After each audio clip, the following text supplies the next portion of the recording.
JFT Hindi 16 अक्टूबर। सबसे सरल प्रार्थना। अपने लिए केवल उसकी इच्छा का ज्ञान और उसे पूरा करने की शक्ति के लिए प्रार्थना की। 11वां कदम। हम प्रार्थना कैसे करते हैं? अनुभव न होने की वजह से हम में से बहुत से इतना भी नहीं जानते कि प्रार्थना शुरू कैसे की जाए। अलबत्ता प्रार्थना करने की विधि न ही कठिन है न ही पेचीदा।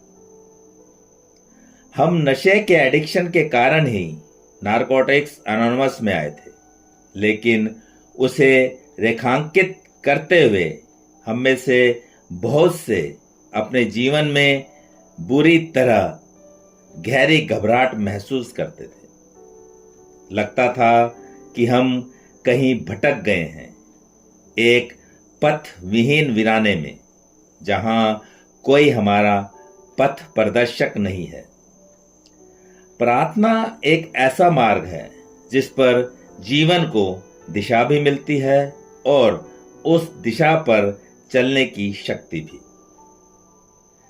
एनए के सुधार कार्यक्रम में प्रार्थना का इतना केंद्रीय रोल है, इसलिए हम में से बहुतों ने हर रोज प्रार्थना के लिए एक निश्चित समय मुकर्रर कर दिया है और इस तरह एक प्रतिरूप बना लिया है।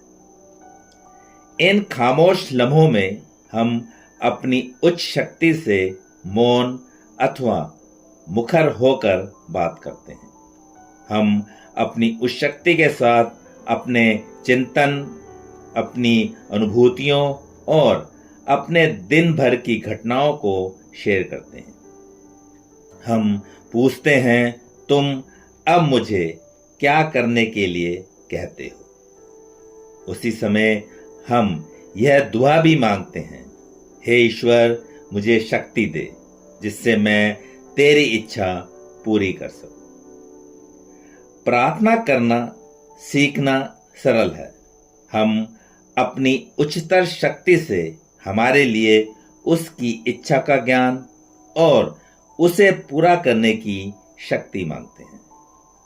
ऐसा करके हमें वह दिशा मिलती है जिसकी हमें तलाश थी और हमें शक्ति मिलती है जो अपने ईश्वर की इच्छा को पूरा करने के लिए जरूरी है। सिर्फ आज के दिन मैं अपनी उस शक्ति से बतियाने के लिए कुछ खामोश लम्हे अलग से बचा कर रखूंगा। मैं उस शक्ति से दिशा बोध और उसके अनुकूल उस पर अमल करने की योग्यता पाने के लिए प्रार्थना करूंगा।